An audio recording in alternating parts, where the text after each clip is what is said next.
workshop. I'm Dan B, recovered alcoholic. Great to see you all here today. This workshop is facilitated by Brother Kemble H. This study relies on you listening, but please, we pray that you have your big book in hand and follow along with a pen, pencil, highlighter, and make any notes. And if you need to, pause. Write down any questions and we'll take them at the end of the meeting. We will keep everybody muted during the workshop except for the facilitators. Any inappropriate behavior will not be tolerated and you will be removed by one of the co-hosts. This meeting is being recorded, the audio portion only and only of the facilitators. This recording will be shut down at the end of the workshop before taking any questions in order to preserve your anonymity. So have a really great meeting, everybody. And how we start here is with the step 3 prayer found on page 63, if you care to join me. God, I offer myself to thee, to build with me and to do with me as thou wilt. Relieve me of the bondage of self that I may better do thy will. Take away my difficulties that victory over them may bear witness to those I would help of thy power, thy love, and thy way of life. May I do thy will always. Thank you very much. And over to you, Kemble. Okay, thank you, Brother Dan. Happy Sunday, everybody. I'm a recovered alcoholic. My name is Kemble, and welcome to the Keystone Sunday Big Book Workshop, hosted by myself, Kemble H., and co-hosted by Brother Dan B. All right.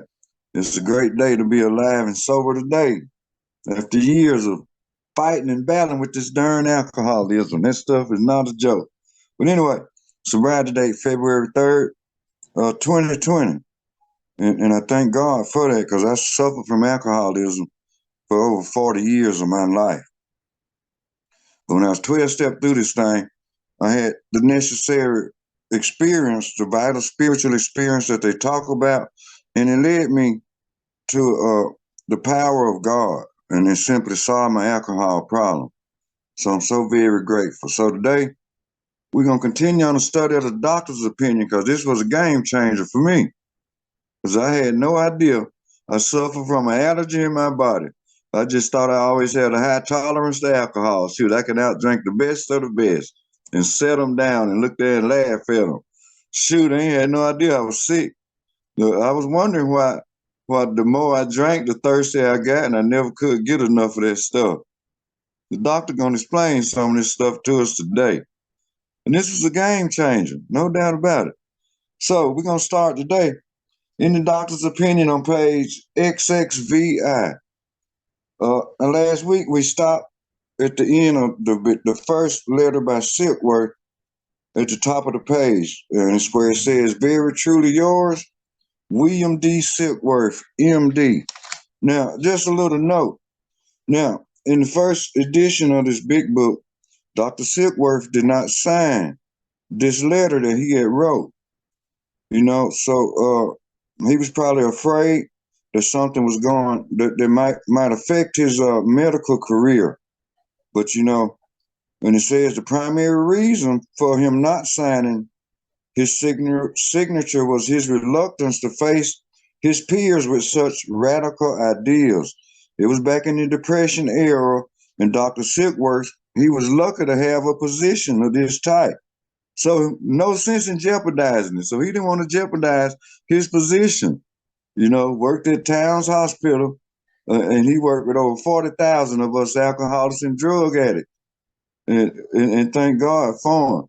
He no less considered a medical saint for us real alcoholics. So I start on the very first paragraph, and Brother Dan, I read probably most of the day as you check people out and see if we have any of these Obamas I'll be able to laugh at today before you kick them out. Before you kick them out. Hey. So the beginning of the reading, and then I share a little bit about the reading.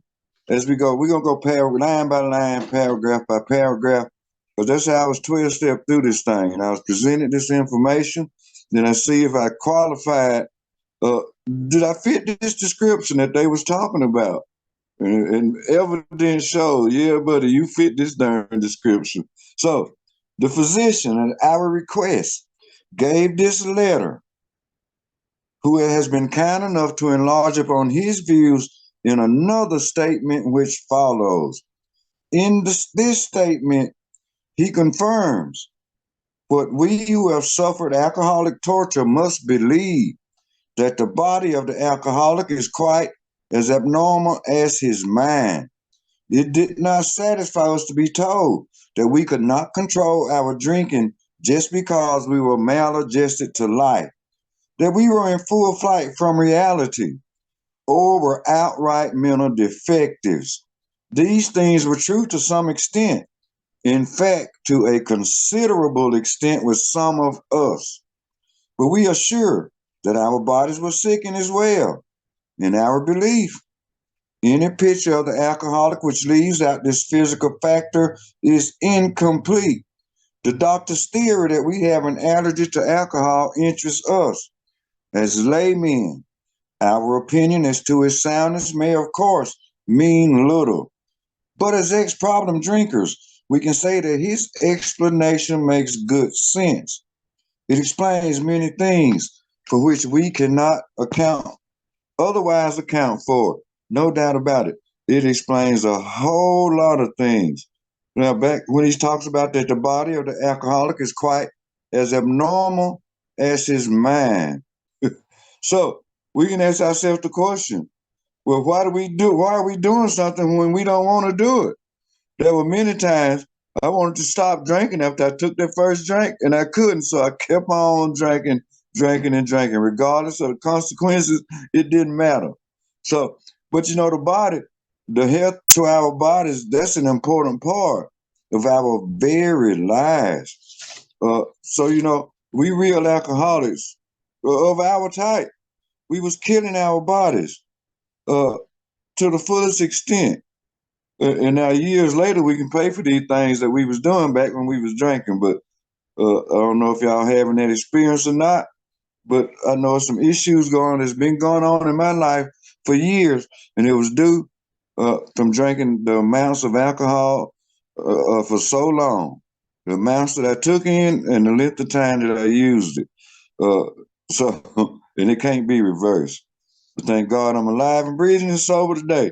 And it's a beautiful thing. So what Bill's going to be presenting here, what the doctor will be talking about, will be throughout this book. Bill going to be expressing several points in several different ways to reinforce the importance of the significance of the point that he is bringing out. He does this with the allergy theory. Having an allergy means that we alcoholics, we react different from regular people. If you fit the class that I fit in as described as the real alcoholic or the true alcoholic or the chronic alcoholic, is very, we just have a different reaction, an abnormal reaction to alcohol in any case. So, and that's our problem. I used to hear in the rooms, I still hear it today. Some drunks, they claim to break out in handcuffs when they drink. Others claim to break out in strange spots, places and things, strange towns, strange neighborhoods, strange houses, jails, prisons, institutions. In my experience, I ended up in all these different places, wondering how in the world did I get here? The fact was I drank too much alcohol and I go into periods of blackouts. My behavior was really screwed up, but my behavior didn't make me an alcoholic. I simply could not stop once I took that first drink. So the doctor goes on to relate. In our belief, any picture of the alcoholic which leaves out this physical factor is incomplete. So this physical factor is known as the allergy. Once we take that drink, boom, you can just about count everything else off in the world. Because the rest of the day, when I used to take a drink at 4, 5 in the morning and thinking I'm going to go to work that evening sober, I couldn't do it because I had to drink all the way up until I went to work. I didn't know I was suffering from an allergy. My body was demanding more. And as the day went on, I kept drinking more. And then by the time I got to work, I'm tore up from the floor up. But somehow, I was usually able to do my job, thank God. But, and then it goes on to relate. The doctor's theory that we have an allergy to alcohol interests us. as laymen, our opinion as to its soundness, we can say, hold on, I messed up. I'm trying to watch this and watch that. As laymen, our opinion as to its soundness may, of course, mean little. But as ex-prominent drinkers, we can say that his explanation makes good sense. It explains many things for which we cannot otherwise account. So this allergy theory that the doctor's talking about, it can explain our behavior. Shoot, if we can't stop pouring alcohol in our bodies, we don't know how we're gonna behave. I know I used to promise people. They asked me, is you gonna cut up after you start drinking? I know how you is, Kim. I said, no, I ain't gonna cut up. I ain't gonna drink but 2 or 3 and I'll be all right. Shoot, several fifths later, I'm still there drinking and I be done wreaked havoc all around the people that was with me. And if I went out the door in the public, I was gonna wreak some havoc because I couldn't control my behavior. Simple fact, I couldn't control the amounts of alcohol I was taking. And if I was trying to control the amounts I was taking, I wasn't enjoying that stuff. Here I am trying to fight against something that I didn't have no control over. And I couldn't shut it off. So it went on and on and on. So just a whole complete different reaction. Now, there's some things, I ain't allergic to too many things, but one thing for sure, I'm sure darn allergic to this alcohol. And the key to it, I don't want to ever set that allergy off again because I don't know how I damn act. I'd be crazy out of my mind. I'd be out my mind anyway if I thought I could take a drink today. And that's what this program has taught me, Kim. And at some point, I was against a defense against that first drink. No, and then I tried to fix it myself. It was always about self. Well, I'm going to control it this time. Shoot, next thing you know, it's a problem. I'm in jail or halfway dead or something like that. Ended up in places I ain't never wanted to be or need to be due to that allergy. That's the first symptom of being an alcoholic. You know, some people got this crazy fuzzy idea. Well, he an alcoholic because you know he get drunk. But everybody that drank, they don't develop this allergy known as the phenomenon of craving. We got these heavy drinkers. Like I have some heavy drinkers that's in my family, right? Not in my household, but in my family. I have heavy drinkers. But you know, they can drink so much that they can stop and they can go home and lay down. But me, as a real alcoholic, for many years, I couldn't do that. My butt still be up drinking and acting a fool. And anyway, back to the paragraph. It says, though we work out our solution on the spiritual as well as an altruistic plane. I want to stop right there for a minute. It talks about a spiritual solution. So we already seeing the problem starts with this allergy, right? But then they already given us a part of the solution.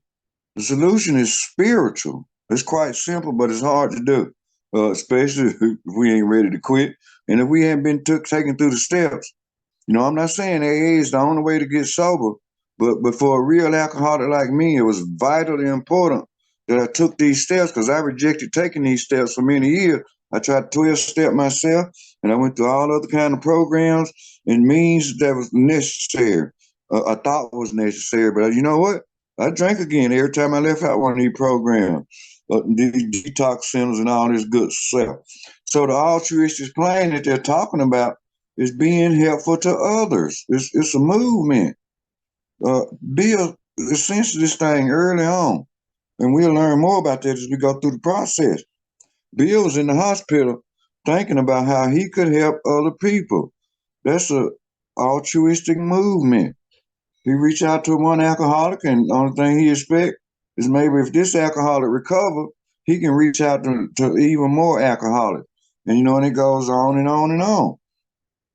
But then it goes on to relate. We favor hospitalization for the alcoholic who is very jittery or befogged. So true. Hospitalization.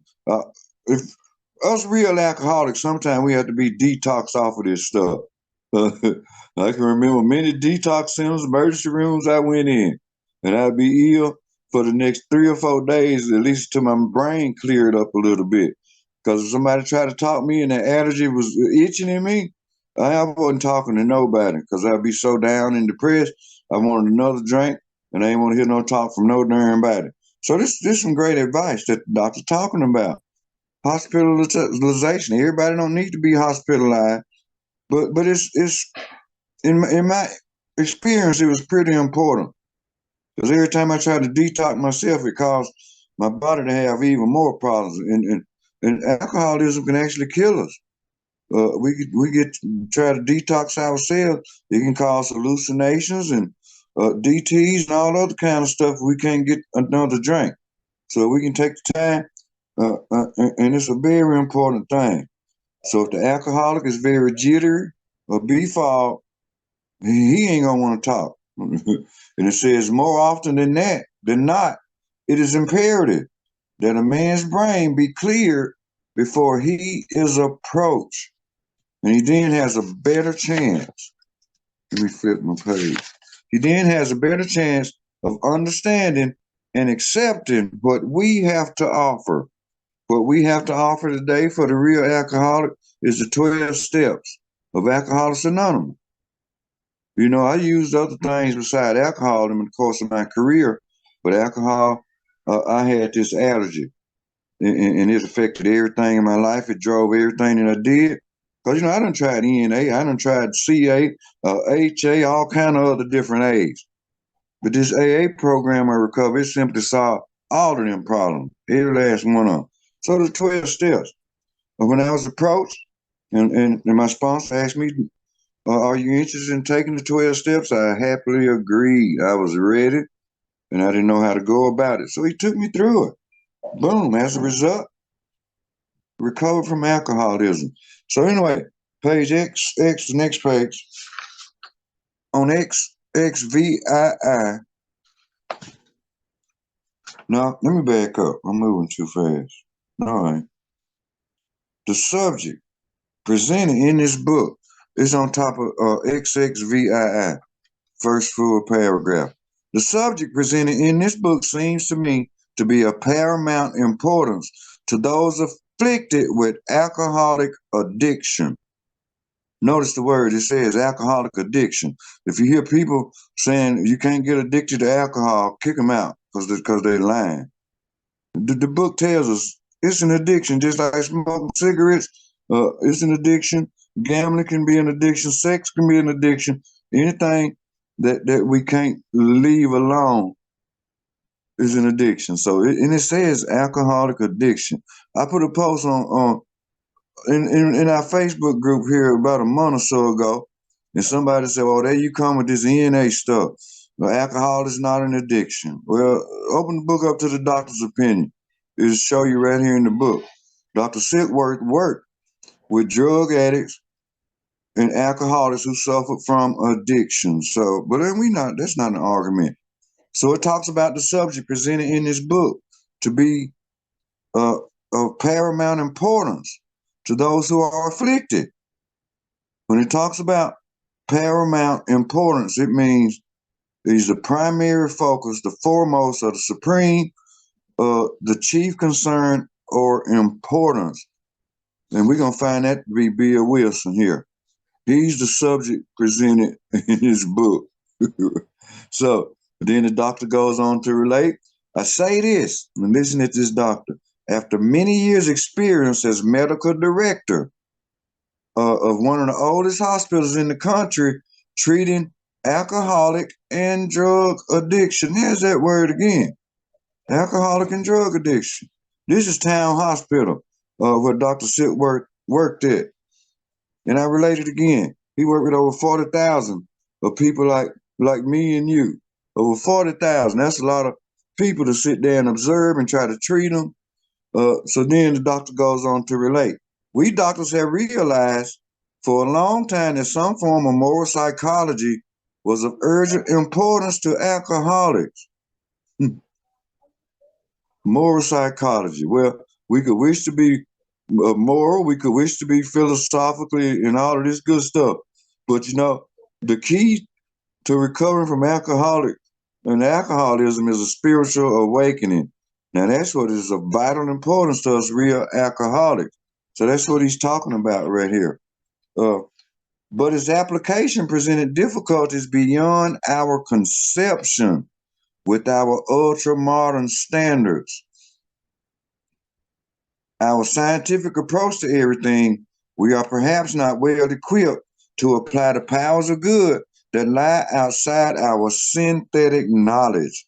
This synthetic knowledge he's talking about is simply man-made knowledge. As they were going through this course here back in 1934 or 35, they didn't have the resources that we have today. So Silkworth had to work with so many different people, and he could see the reactions that they was having to alcohol. And you notice some of them would come in and out, only to go back out and drink again. So it goes on to say, many years ago, one of the leading contributors to this book came under our care in this hospital, and while here, he acquired some ideas which he put into practical application at once. Talking about Bill Wilson, sharing his experience, strength, and hope with other alcoholics. Even in the hospital, he started getting these ideas, right? So later, he requested the privilege of being allowed to tell his story to other patients. Dr. Silkworth allowed Bill Wilson to present his conception to other alcoholics. And then he goes on to say, and with some misgiving, we consented. The cases we have followed through have been most interesting. In fact, many of them are amazing. The unselfishness of these men as we have come to know them, the entire absence of profit motive, and their community spirit is indeed inspiring. To the one who has labored long and wearily in this alcoholic field, they believe in themselves and still more in the power which pulls chronic alcoholics back from the gates of death. This is Alcoholics Anonymous. Man, and think about it, it started on that very first meeting between Bill Wilson and Dr. Bob. So, we believe in ourselves today, but we believe even more in that power which pulls us back from the gates of hell, the gates of death. And the power for me is God. Alcoholics Anonymous has a wide variety of things. We have atheists, we have agnostics, we have true believers. As long as you can gain a relationship with that power and it's greater than you, fine. I used to think I had all the power to solve my own alcohol problem. Shoot, I fell on my butt every time, flat on my back again, back in the hospital again because alcohol done set my butt down. So, but then the paragraph goes on to relate. Of course, an alcoholic ought to be free of his physical craving for liquor. And this often requires a definite hospital procedure before psychological measures can be of maximum benefit. May require definite hospital procedure. I remember the last time I went to the hospital, July the 19th, 2019. That's my last huge debacle. The ambulance had to come get my butt and drove me to the nearest psych ward, which is an hour away up in Birmingham, Alabama. I woke up, I said, I'm back in this place again. I can't do it no more. I got to have something to help me. I got to have somebody to help me. But this gave me a time to think. This time I was really serious about it, right? And so my brain cleared up. And I said, I don't want to go back home. I can't go back home after these 2 weeks. No. Send me somewhere where some alcoholics at, and maybe they can help me with my problem. So they showed me the way. So you know what? I used to lie to these doctors about my condition. So this time I had to sit down and tell the doctor the whole truth about myself. That was, of course, after 3 or 4 days, I had to let my brain stop. I had to let my brain clear up. So, it thinks about, if we stop drinking, then our brain can clear up. But that's not easy to do for a real alcoholic. People in the meetings used to tell me, well, all you got to do is stop drinking. Just don't drink today. Go to meeting because meeting makers make it and all this good old stuff. No, I'm a real alcoholic. Without a solution, I was going to keep on drinking. So, I had no idea what these people was talking about. Stop drinking. So I got to thinking, I love to drink because, my mind was twisted too, right? We talk about the second symptom later. We got a condition of the mind too. What's called the big book describes it as a malady of the mind, not an obsession, but a twisted mind. We got a twisted, insane way of thinking. It's personal experience. I always thought in my mind it's safe to take a drink. Shoot, I ain't gonna act like I did last week. I ain't gonna act like I did yesterday. Only to act even worse today than I would the day before. Crazy, crazy, crazy. But here's a beautiful point I like to get to on the very next paragraph. It says, we believe, and so suggested a few years ago, that the action of alcohol on these chronic alcoholics is a manifestation of an allergy, that the phenomenon of craving is limited to this class and never occurs in the average temperate drinker.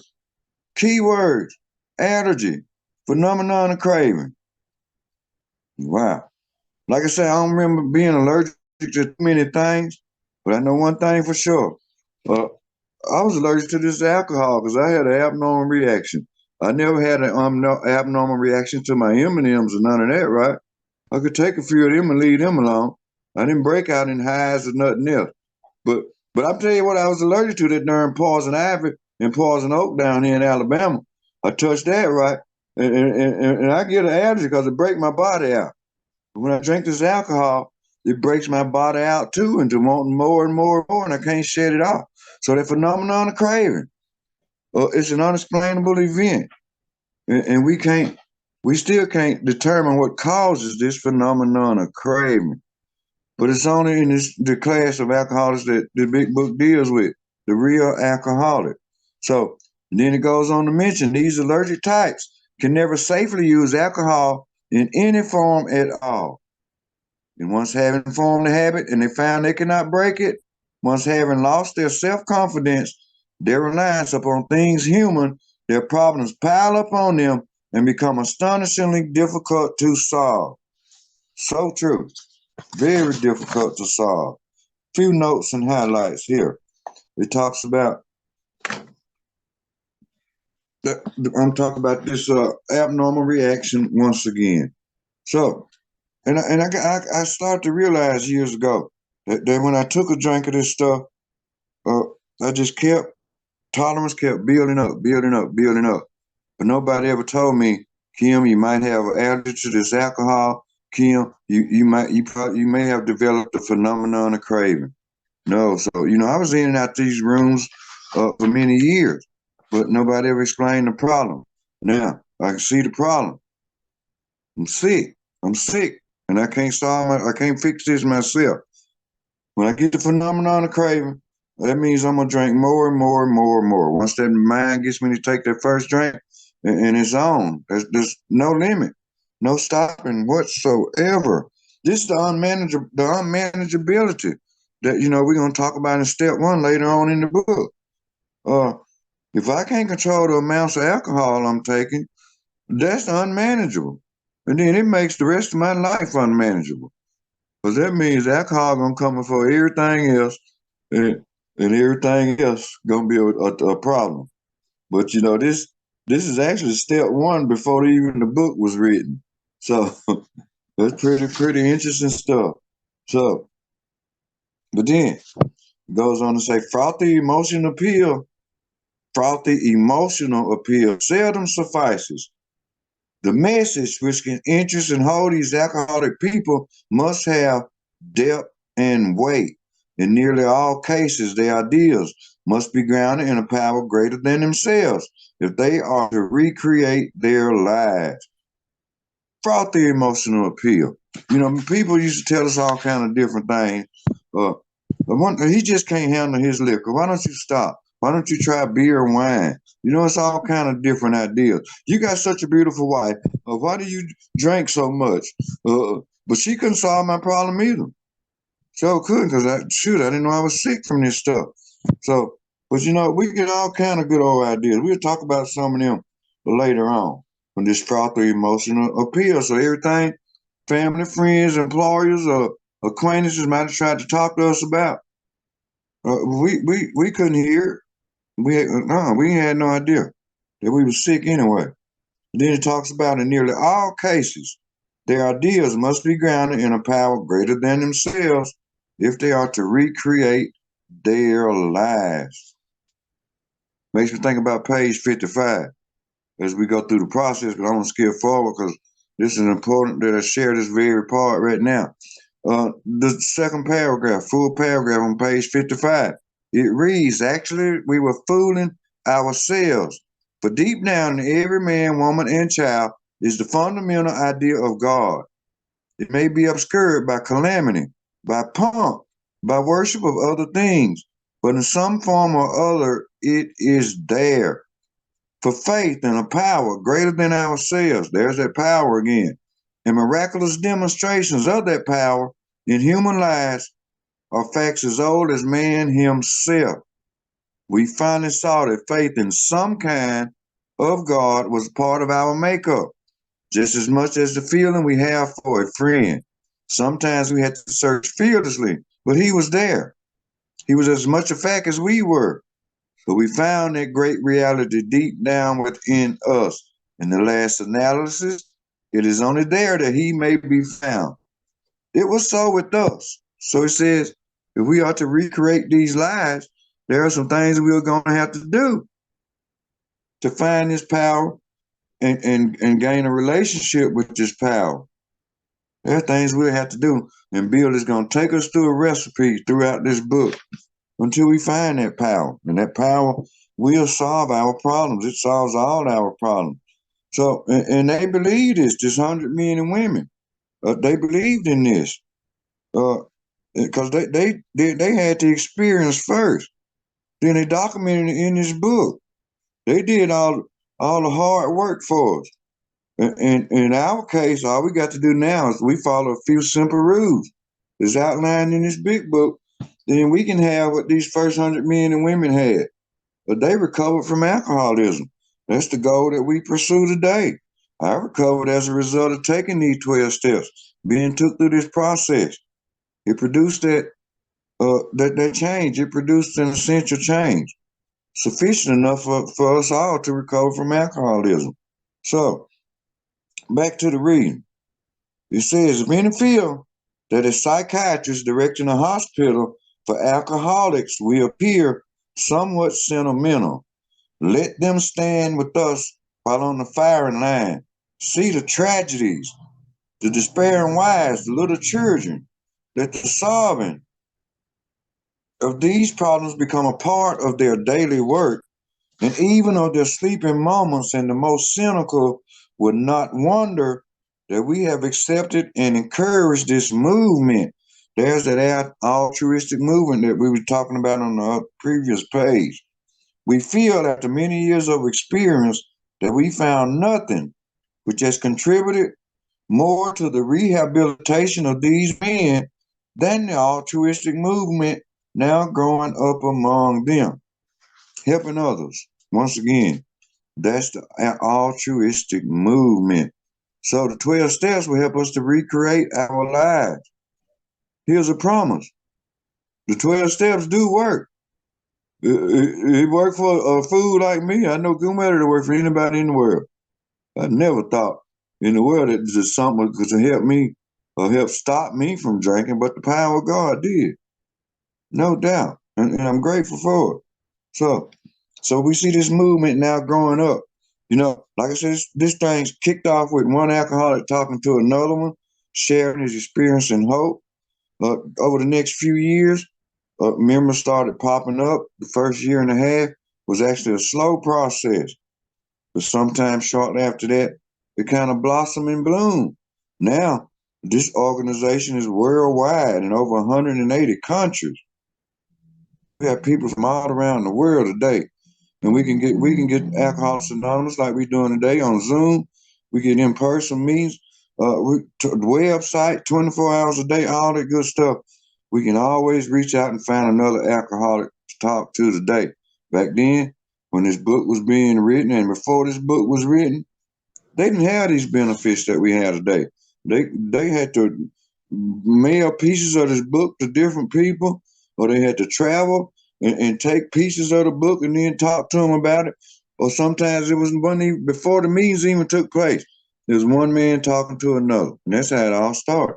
So, and I used to people used to talk about these meeting makers make it. Well, what was they doing when they didn't have all these means to make it? So, the most important meeting is when we can go through the program of Alcoholics Anonymous, because the fellowship is quite different. I talk about that quite a lot, but the fellowship is a whole different line. See, the program is found in the first portion of this big book. It ain't found within these rooms where they're talking about everything but the big book. I've been in meetings like that, but the big book was never even talked about. No wonder I kept on drinking. Dog, it had me screwed up. So Kim, if you don't put it in your mouth, you can't get drunk. What kind of stuff is that? The big book. It's nowhere in the big book. They never opened the page and showed me where it said this because it's not in there.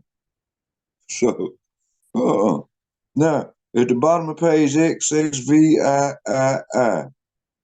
we're gonna start there. We're gonna go to the next, about the middle of the next page, where it says men and women drink, essentially because they like the effect produced by alcohol. Yes, the sensation is so elusive that while they admit it is injurious, they cannot, after a time, differentiate the true from the false. To them, the alcoholic life seems the only normal one. They are restless, irritable, and discontented unless they can again experience the sense and ease and comfort which comes at once by taking a few drinks which they see others taking with impunity. After they are succumbed to the desire again, as so many do, and the phenomenon of craving develops, they pass through the well-known stages of a spree, emerging remorseful, with the firm resolution not to drink again. This is repeated over and over, and unless this person can experience an entire psychic change, there's very little hope for his recovery. Amen. Well, the book tells us right here, men and women drink essentially because they like the effect produced by alcohol. Yeah, but I love the way that stuff made me feel. I remember when I was 14, I tried that first drink. I love that stuff at 14 years old. And I knew then I was going to try this stuff again one day. A couple of years later, I was drinking so much.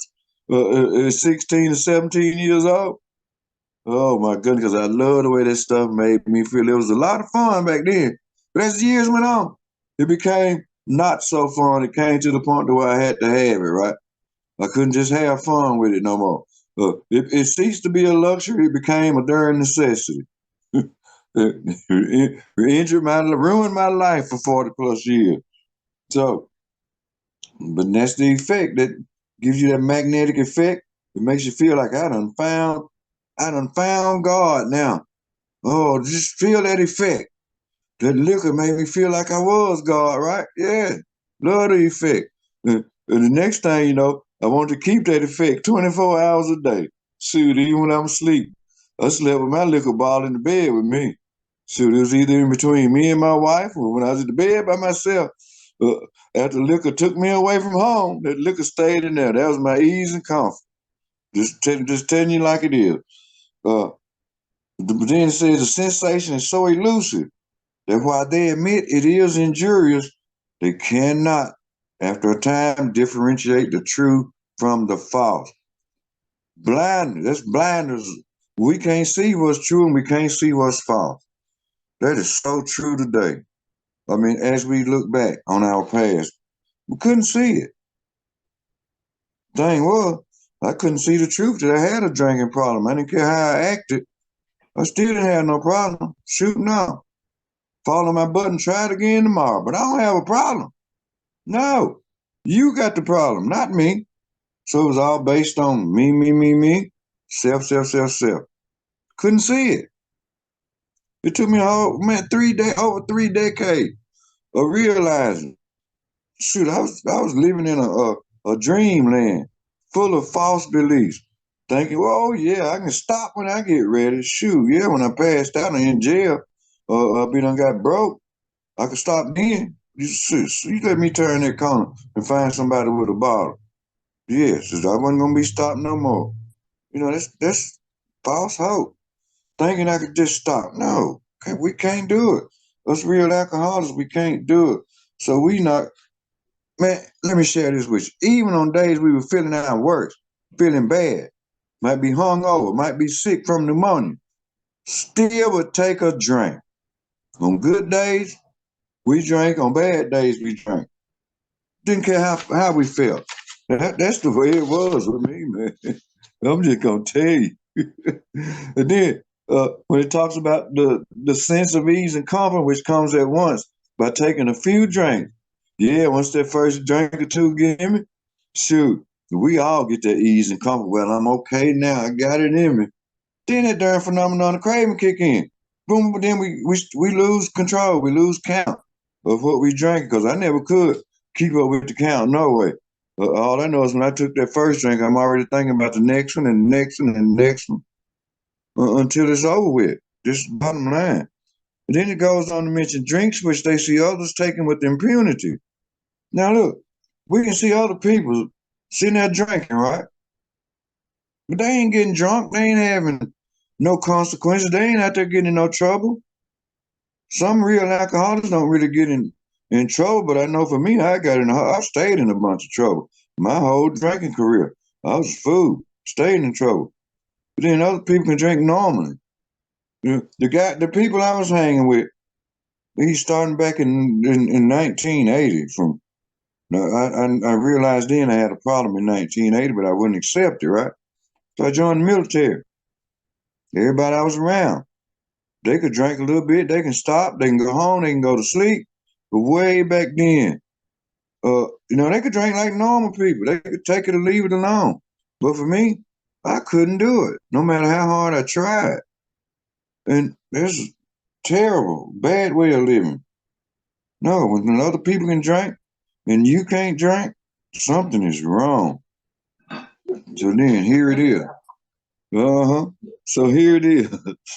It says, after they have succumbed to the desire again, they pass through the well-known stages of a spree, emerging remorseful, with the firm resolution not to drink again. This is repeated over and over. And unless the person can experience an entire psychic change, there's very little hope of his recovery.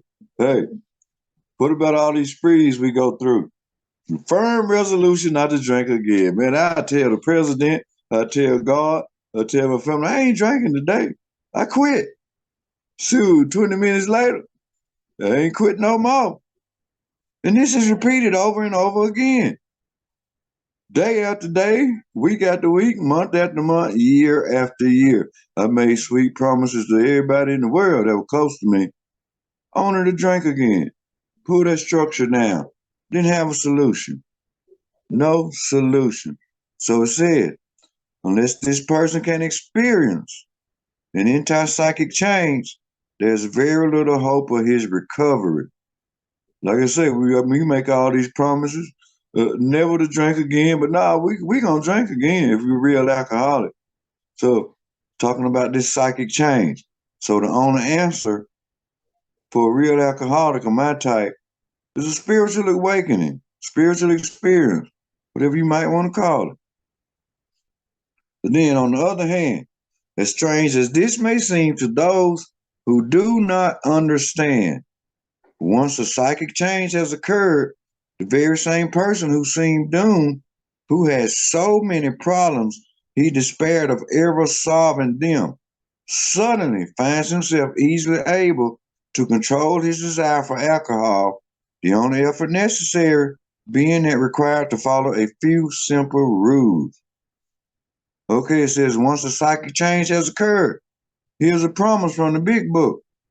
A spiritual awakening, a spiritual experience, psychic change, all this good stuff, whichever one you may acquire, it will solve all your problems. And I tell you, it worked with me when I had this necessary change. It solved all my problems. It still solves them today, because we're not immune from having problems. Don't get it twisted. We just because we ain't drinking alcohol no more, we found a relationship with God, we still have problems today. But I love this promise. A spiritual awakening will solve all our problems. The big book gonna tell us that as we go throughout the process. And with that being said, I'm gonna stop right there when it says the only effort necessary being and required to follow a few simple rules. So we'll stop there, Brother Dan, for today. And next week we'll pick up on men have cried out to me in sincere and despairing appeal. Yes, Excellent. no doubt. Yeah, So that's cool. a little bit of, stop right there. So just a little bit of personal information I want to share. That's why I set it out for a minute. I just lost my sister-in-law of 46 years Oh, a I'm couple sorry. of days ago to cancer, right? This is the second sister-in-law I've lost in the past year. We was always close, very close. So it's been a rough week, but the thought of drinking never picked up. I had to be strong for my family, thanks to Alcoholics Anonymous and having a relationship with God, which Alcoholics Anonymous led me on a path. So I found a God that solves all my problems. It simply did it. And everything's gonna be okay. I gotta be strong for my family. That's probably why I'm a little distracted today, because I was there when she passed at the hospital right beside me and the rest of the family. So it's been a pretty rough couple of weeks, actually. And one more thing I'd like to share from personal experience.